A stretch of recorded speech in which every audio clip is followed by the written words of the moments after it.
Challenge from a clever maiden. When Milarepa and his heart son Rechungpa were begging alms and helping sentient beings at the place of the 5 small lakes in Dritsam region, their reputation ran high. People said, "Look, the Jetson Milarepa and his son Rechungpa are now meditating at D Snow Mountain and Ma Palm Lake." Influenced by their great fame, all the people of Joro Dritsun were convinced that Milarepa and Rechungpa were truly marvelous and unusual yogis. As their respect and admiration grew, they said, "Let us go to visit these 2 accomplished yogis." So one day, a number of patrons came to see the Jetson and brought with them provisions and oblations. Among them was a young girl called Rechungma, who was intelligent, compassionate, and had great faith in the Dharma. Actually, she was a Dakini who had incarnated in human form. Having heard the life story of Milarepa, the faith of this well-gifted girl was confirmed, and she came today with 4 young girl friends to visit him. But in order to test and thus verify the reputation of the Jetson and his son, she and her friends challenged Milarepa by singing this song. "We take refuge in the 3 precious ones. Pray, bless us with your great compassion. O you 2 exalted Repa yogis, you who have a great reputation from afar. O ye faithful here assembled, please be silent now and listen to our song. We 5 young girls from good families now sing for you our offering. Please judge our words and ponder on our parables. For you 2 Repas, this our song is sung. The fame of D.C. Snow Mountain is great. When one sees it not, but hears much of it, people say, 'Look, the snow of D.C. is like a crystal stupa.' But when one comes near and sees it clearly, nothing great or wonderful is found. The top of Desi is wrapped in drifts of snow. Its body is snow-clad. In this we see nothing great or wonderful, except that these mountains round about are rather nice and charming. The fame of Lake Ma Palm is great. When one sees it not, but hears much of it, people say, 'Look, Lake Ma Palm is like a mandala of greenish gems.' But when one nears it and sees it clearly, nothing great or wonderful can be seen. 'Tis but a lake filled by the rain, a place where water trickles. Encircling it are rocks and meadows. In this we see nothing great or wonderful. Great is the fame of the height of Red Rock. When one hears about it from afar, people say, 'This rock is like a precious jewel.' But when one comes near and sees it clearly, it is but a great stone jutting out. Upon it bushes and trees are growing, and round it brooks and small streams flow. In it there is nothing great or wonderful. You, the elder and the younger Repa, have a fame that spread to far-off places. From far away we have heard much of you. People say they are indeed accomplished beings. But when one comes near and scans you closely, one sees an old man and a callow youth who chant and hum and sing together, exhibiting their bodies nude and shameless. He sees two common people wearing cotton, two beggars who eat the food of alms. He sees two unscrupulous rascals who roam unrestrained at large. There is nothing wonderful or good about you. There is nothing great that we can find. To us sisters, we have wandered everywhere. Our morning's pilgrimage has wasted time. To us sisters, who have traveled the world over, our morning's journey is meaningless. The trip was never worth sore feet. To us sisters, who in this world have seen everything, to see an old and young man like you two is a waste of time. To us sisters, who have heard all things in this world, the claims of your good name are but empty claims. You two either are a pair of Buddhist puppets or devil-possessed agents, will cause but evil hindrances. If you understand what we are singing, you may answer us with verses. If you cannot understand, you may get up and go, for we do not want you.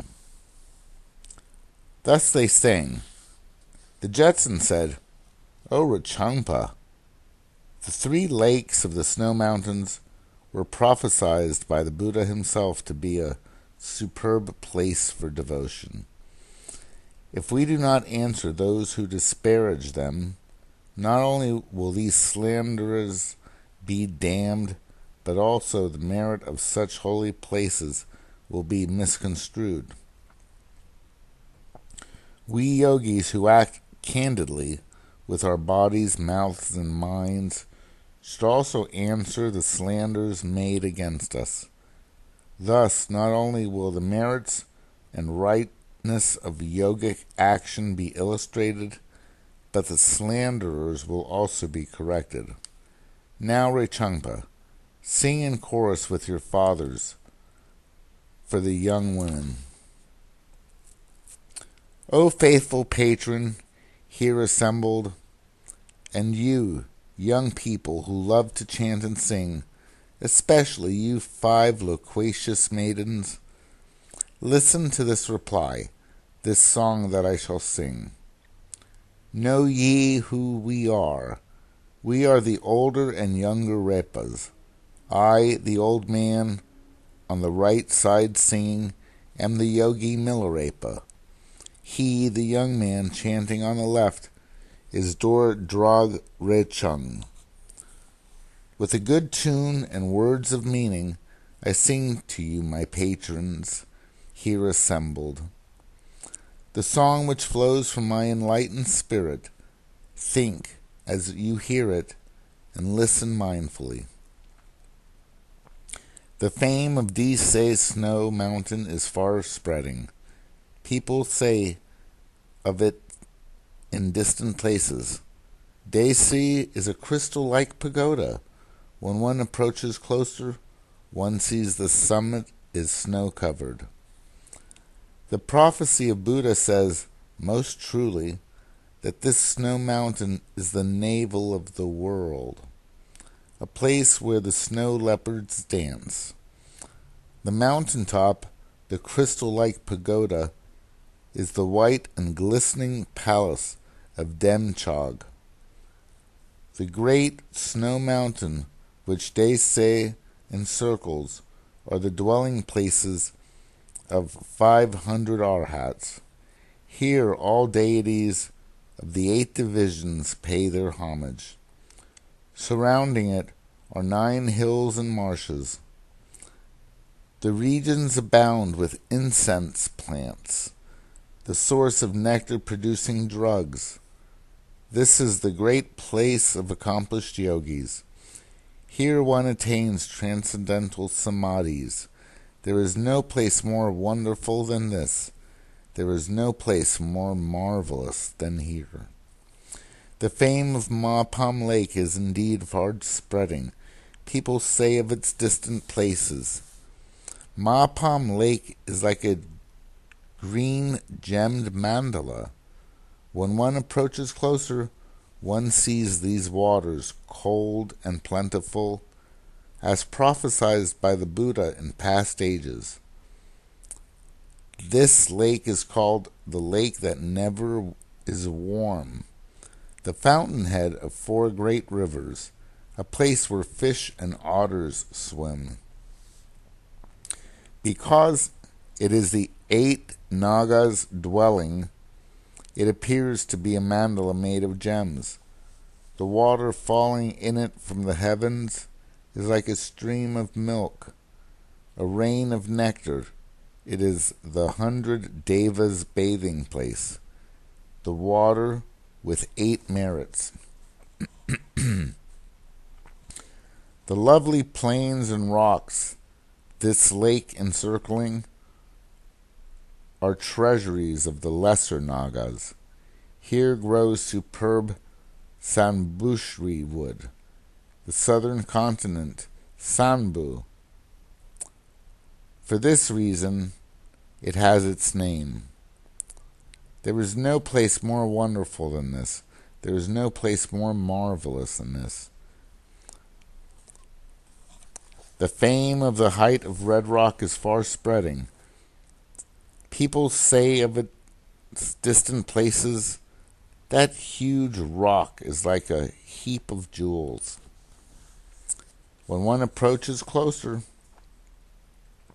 one sees a great rock towering above a meadow, as prophesied by Buddha in past ages.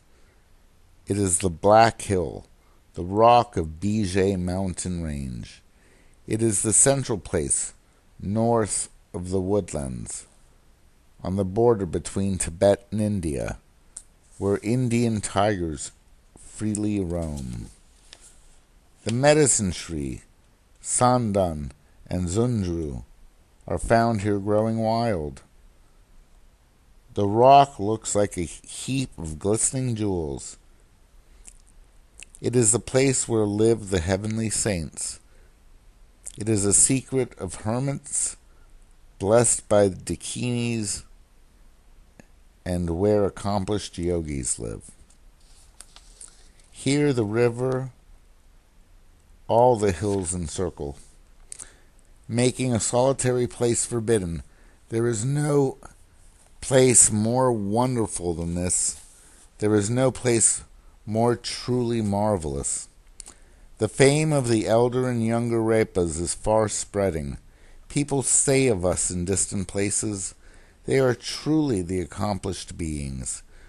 When one approaches closer, one sees only an old man and a younger fellow, with nothing wonderful about them.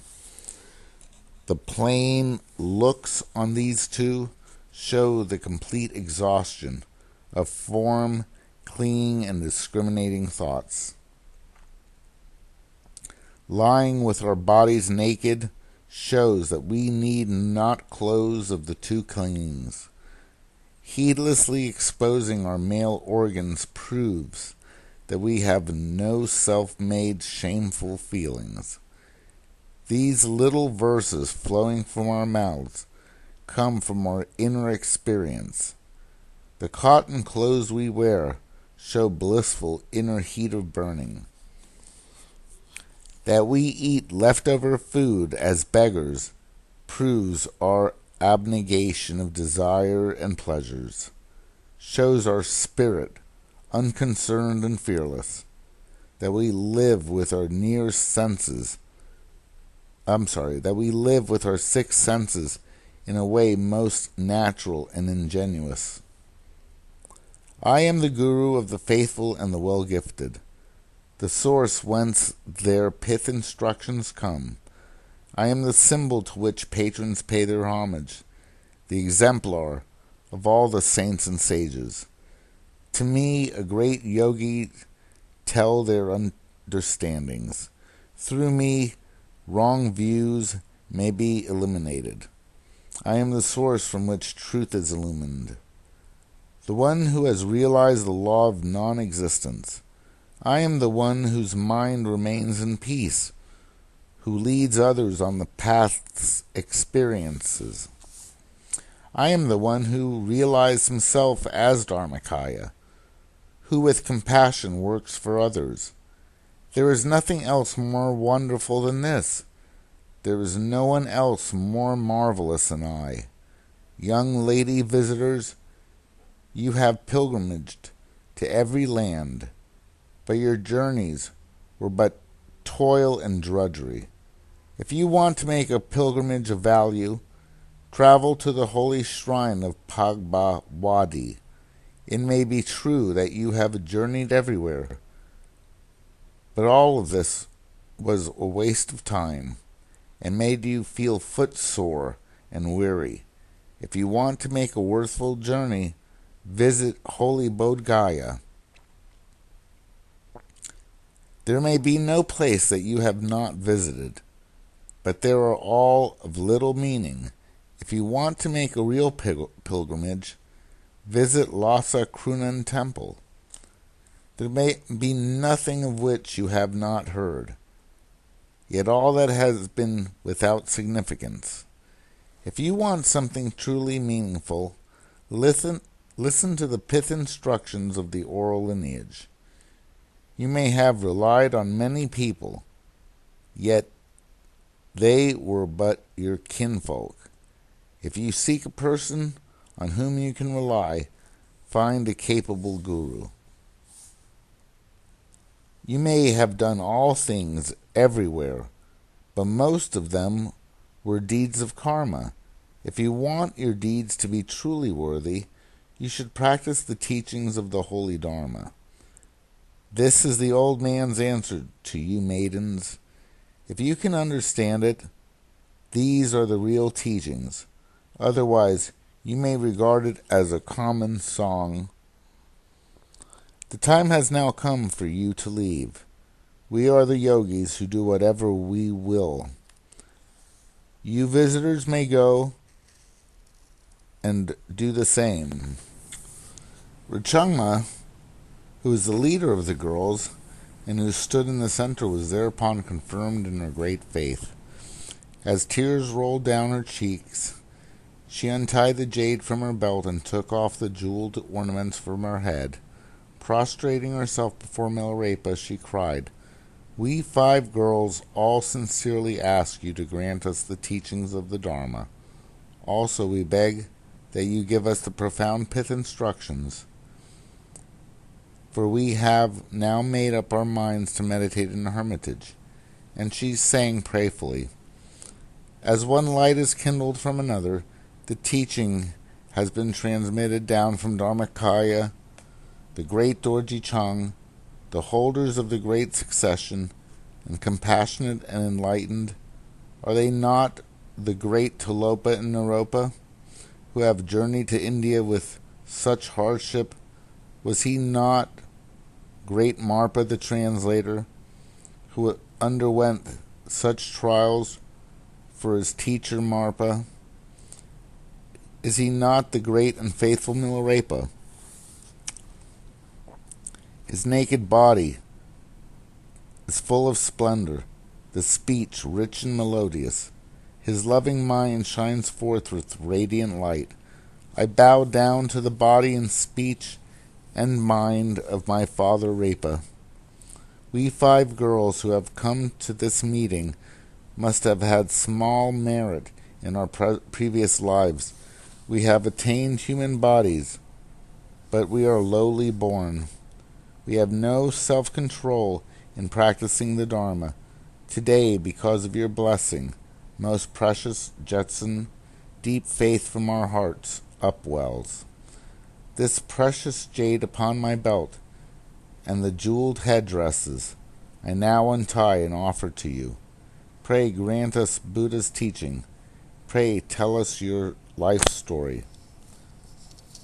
Milarepa replied, "I have no use for your gems and ornaments. If you sincerely intend to practice Dharma, there are many better and wiser gurus than I. Go and ask the Dharma from them. I am a person who pays no heed to clothes and food, and always dwells in no man's lands. You could not follow my way of living, and it is doubtful whether you would be able to endure want of food and clothing. Please then listen to my song. The marvelous one, who underwent such hardships for Naropa, the one blessed by the great Tilopa and Dorji Chang, he is not the father translator who speaks two tongues, the father translator, Guru Marpa. I am Milarepa, blessed by his mercy. My father was Mila Shirab Jatsan, my mother Natsya Karjang, and I was called Tubhaga, delightful to hear. Because our merits and virtues were of small account, and the cause-effect karma of the past spares no one, my father Mila passed away too early in his life. The deceiving goods and belongings of our household were plundered by my aunt and uncle, whom I and my mother had to serve. They gave us food fit only for dogs. The cold wind pierced our ragged clothing. Our skin froze and our bodies were benumbed. Often was I beaten by my uncle, and endured his cruel punishment. Hard was it to avoid my aunt's ill temper. I lived as best I could, a lowly servant, and shrugged my shoulders in bitter resignation. Misfortunes descended one after the other. We suffered so our hearts despaired. In desperation, I went to Lamas Yundan and Rongdung Laga, from whom I mastered the magic arts of Tu, Sor, and Dead. Witnessed by my aunt and uncle, I brought great disaster on their villagers and kinsmen, for which later I suffered deep remorse. Then I heard the fame of Marpa, the renowned translator, who, blessed by the saints Naropa and Maitripa, was living in the upper village of South River. After a hard journey I arrived there. For 6 years and 8 months I stayed with him, my gracious Father Guru Marpa. For him I built many houses, one with courtyards and 9 stories. Only after this did he accept me. From him I received the pointing out instruction. Thus I truly understood Mahamudra, the view of the profound absolute. He also taught me the 6 yogas of Naropa, the final teachings of the path of means. I was ripened through the 4 initiations, and obtained a true decisive understanding of the great Guru Naropa's teaching. Having received the pith instructions from Marpa, I renounced all the affairs of this life, and no longer lazy, devoted myself to Dharma. Thus have I reached the state of eternal bliss. Such is the story of my life. I wish you 5 young ladies all good fortune and great joy. Leave us now and go home. Hearing the Jetson's life story, all the maidens' faith was strengthened anew. They begged Milarepa to accept them as his servants. He said, "You are spoiled girls from rich families, and if you come with me, you will never be able to endure the hardships of my life. If you want to practice the Dharma, you should live ascetically, as I do, but I doubt if you can." Then he sang a song called The Self-Examination. I bow down at the feet of Marpa, the translator. If you, the 5 young sisters, really want to practice Dharma and insist on coming with me, think this song over carefully and obtain the answers for yourselves. You should ask yourselves, have I the persistence to endure the hardships of the ascetic life? Have I a will strong and dominant enough to renounce all samsaric desires and follow the instructions of my Guru? Though you leave your native land, the prison of all evils, can you persevere alone in rugged places? Though you renounce your kinsmen, the noose of devils, and realize their detriments, can you depend upon a qualified guru? Though you realize that properties and goods are poisonous, the enticing bait of demons, can you live in destitution and endure hardships? Though you forsake soft woolen clothes from Wu, can you produce the warmth and blissful Dumo inner heat? If you renounce a city life and forsake your friends and lovers, can you live alone in a no man's land? Though you disavow the 8 desires, can you live in a humble and lowly way? Though you understand the transiency of this life, do you realize the precariousness of all life? This is the tradition of the Gagya Lamas, the way of practice in our lineage. You may come with me if you can answer, yea. I shall then give you the tantric teachings and the pith instructions of the skillful path.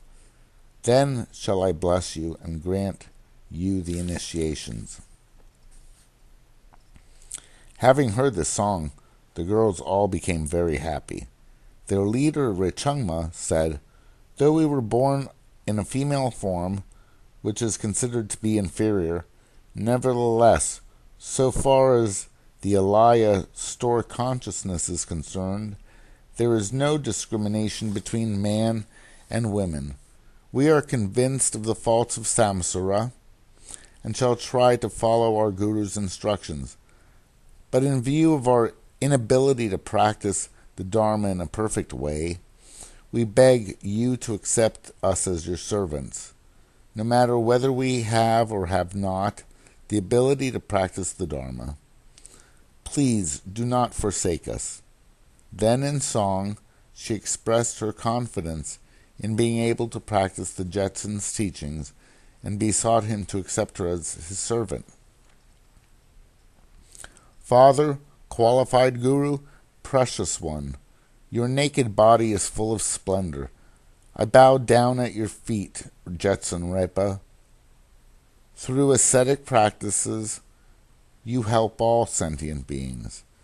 We 5 sisters who come to this assembly may have a lower body form as a woman, but in the Bodhi mind there is neither man nor woman. Thinking of the defects of samsara, please allow us to practice austerities and to follow your instructions. Let us leave our country, the prison of demons, and remain forever in a hermitage. Let us leave for good our relatives and troublemakers and rely solely upon our Guru. Property and possessions are the lure of devils. Let us forever renounce them and practice austerity. Let us give up fine woolen clothes from Wu and kindle the blissful, wondrous inner heat. Let us leave our native land and lovers and remain in a no man's land. Let us each act humbly with our body, speech, and mind. Let us depart from the 8 worldly claims and realize that all is transitory. Let us remember the uncertainty of coming death. Let us follow the instructions of our Lama.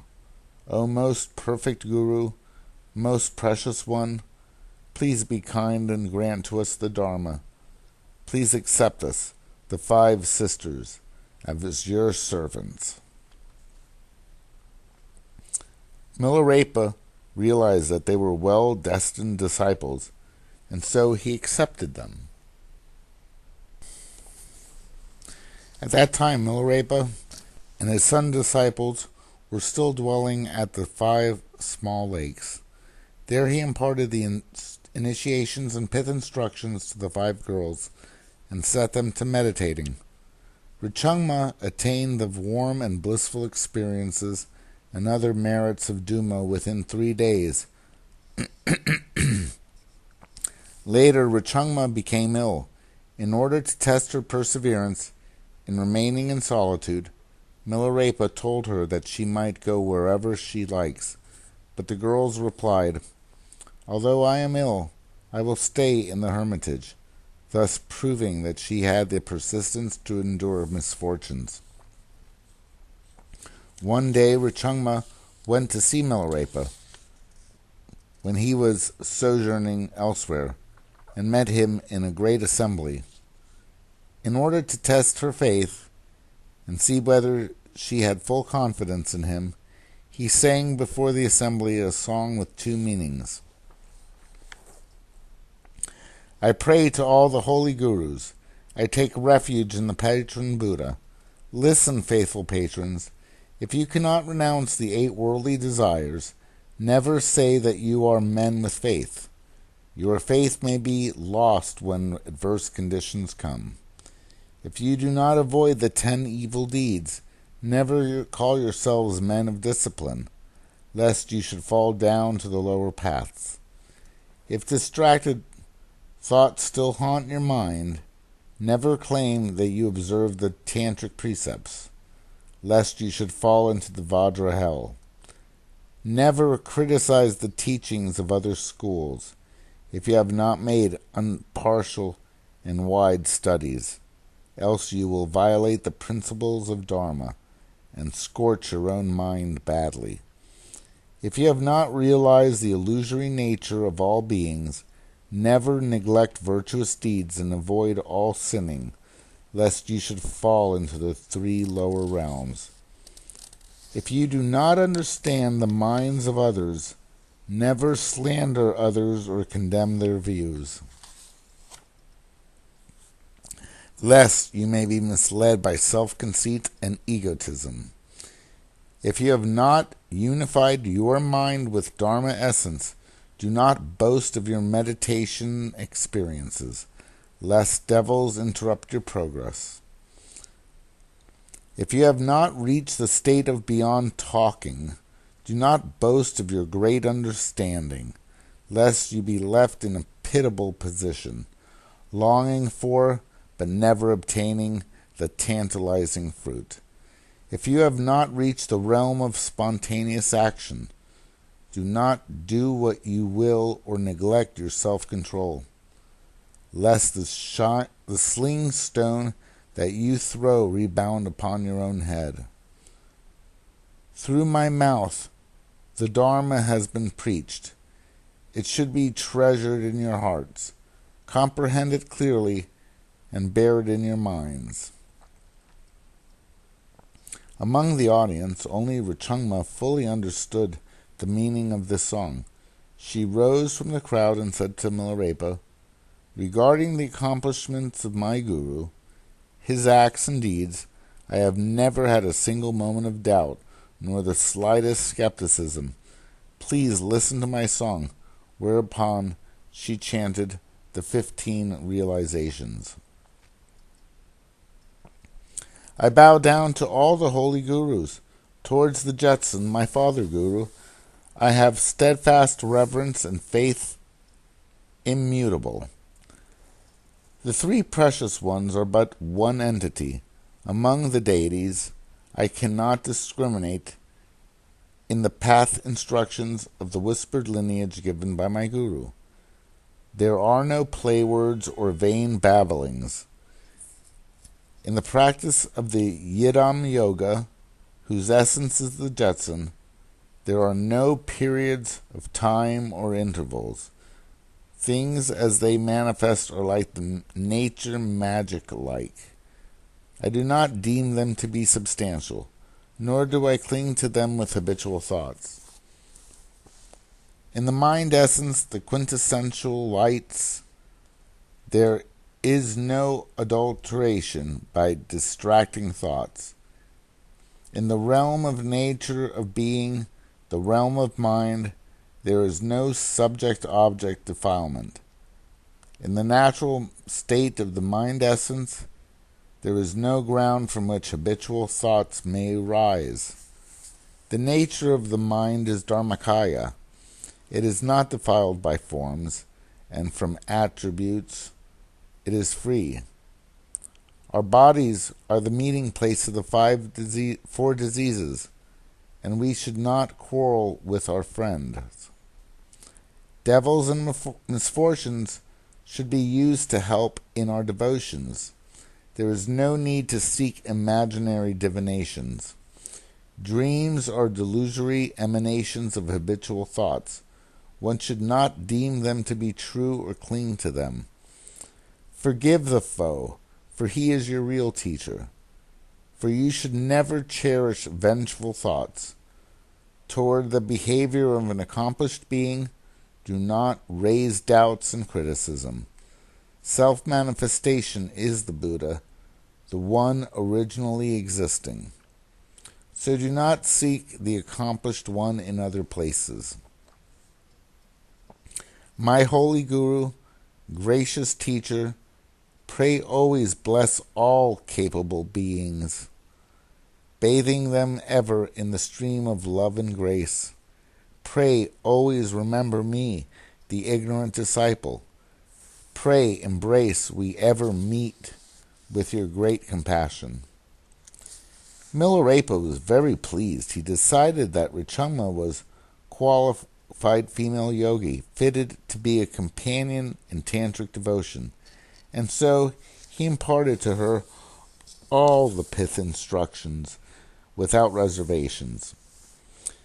Then he said to Richangma, "You are very good at teaching the disciples. You should take care of the girl." And he handed her over to Richangpa, who for a time took her as a companion in devotion. Thereafter, she went to meditate at Semodo, at Namtok Shumno in the north, observing absolute silence for 8 years. Eventually, she gained the 10 experiences and the 8 merits, and perfected all spiritual purifications and realizations of the path. And in this life, she went to the pure land of the Dakinis.